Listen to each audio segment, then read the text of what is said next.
Bonjour tout le monde, j'espère que vous allez bien. Donc GPT-4 vient de sortir. Donc on va voir un peu qu'est-ce que c'est, quelles sont les nouveautés apportées contrairement à GPT-3 ou 3.5, combien ça coûte, quelles sont les limites, et on va le tester aussi. Donc vous allez voir un peu quelques exemples de réponses. Donc c'est parti. Donc GPT-4 vient de sortir mais pas entièrement.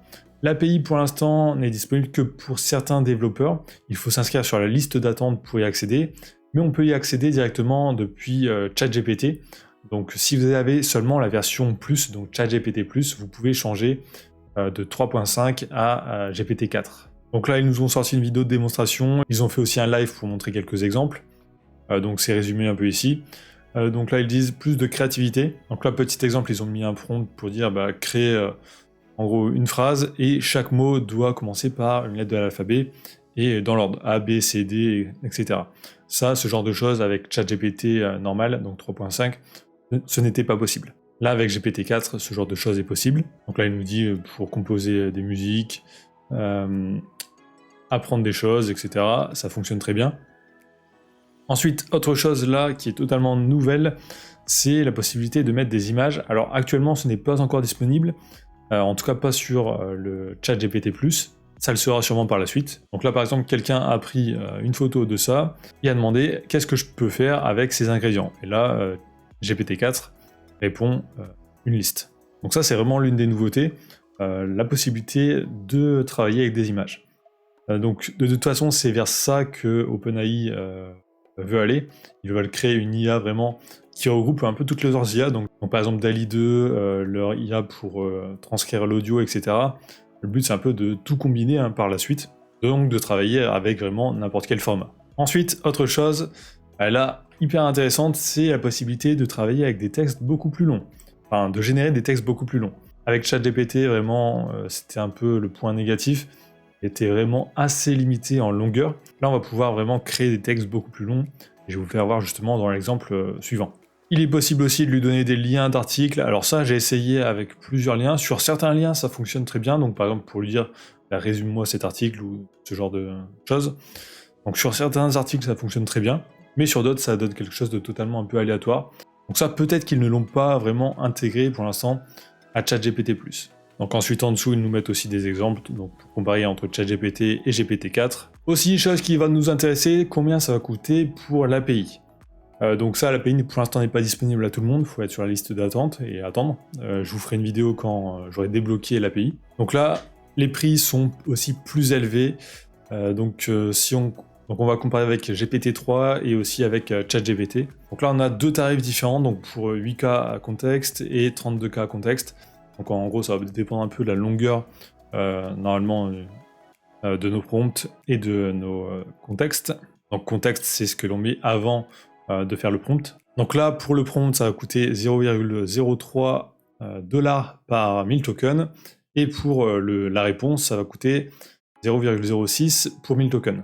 Donc 1000 tokens, ça fait 750 mots environ. Et pour les contextes plus longs, là, ça va coûter le double. Donc on est quand même beaucoup plus cher que GPT-3.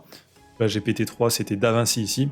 On était à 2 centimes pour 1000 tokens. Donc ça va coûter plus cher. Et si on compare aussi avec GPT 3.5, donc ChatGPT, là, il y a vraiment une énorme différence. Donc là, on est à 0,002 $ par 1000 tokens. Donc, si vous avez vraiment des milliers de textes assez longs à générer via l'API, ça pourra coûter assez cher, je pense. Mais par contre, vous allez voir que GPT-4 est quand même beaucoup mieux. Donc là, j'ai lancé un petit exemple, donc je vais revenir en arrière.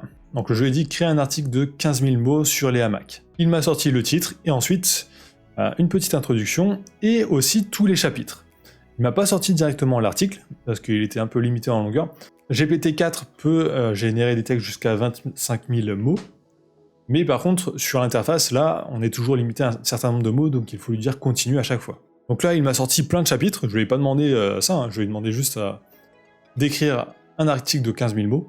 Donc il sait que 15 000 mots, c'est assez long, donc il m'a fait plein de chapitres. Donc là, chapitre A, sous-chapitre, chapitre B, sous-chapitre, etc. Ensuite, il m'a écrit la conclusion. Alors là, j'ai pas vu, mais il l'a coupé, donc j'aurais pu faire continuer pour écrire la conclusion. Et je lui ai dit, après, écris le premier chapitre, et il m'a écrit tout le premier chapitre. Ensuite, je lui ai dit continue parce qu'il s'est arrêté ici. Il a continué, tout est cohérent. Ensuite, il s'est arrêté vu que c'était la fin du premier chapitre. Il a continué, donc deuxième chapitre, etc.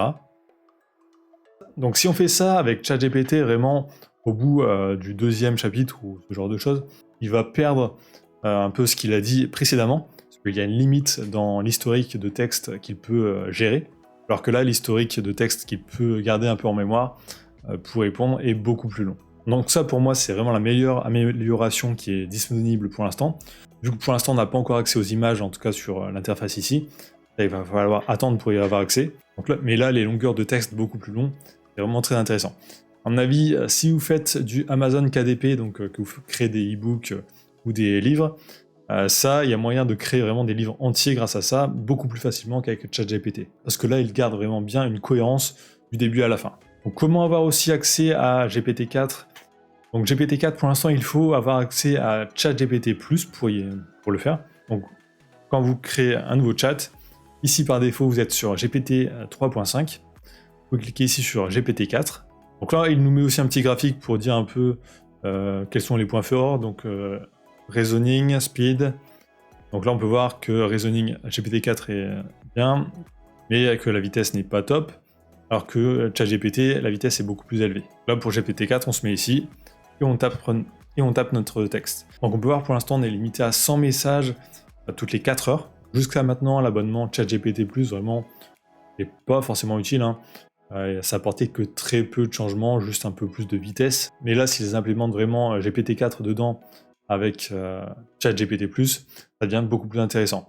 Surtout que là, on a vu précédemment que avec l'API, ça revient beaucoup plus cher d'utiliser GPT-4. Donc le prix de $20 pour ChatGPT+, peut vraiment devenir intéressant. Donc ils ont fait aussi un live où ils montrent quelques exemples d'utilisation. Donc il y a un exemple qui est plutôt pas mal, c'est là du coup il a pris en photo un dessin qu'il a fait sur un carnet. Donc, alors c'est un croquis en fait d'un site web, il a juste dessiné sur un papier à quoi va ressembler le site web. Donc là il a envoyé ça sur un chat Discord. Donc c'est juste un carré, et il a écrit quelques trucs dessus avec quelques éléments du site web. Et GPT-4 lui a sorti directement le code du site web. Donc là il y a le site web directement qui apparaît, donc on a pas quand même beaucoup plus intéressant qu'avec ChatGPT. Bien sûr, pour comprendre un peu quelles seront vraiment toutes les possibilités grâce à cette IA, il va falloir attendre, voir un peu ce que les gens font avec et le partage.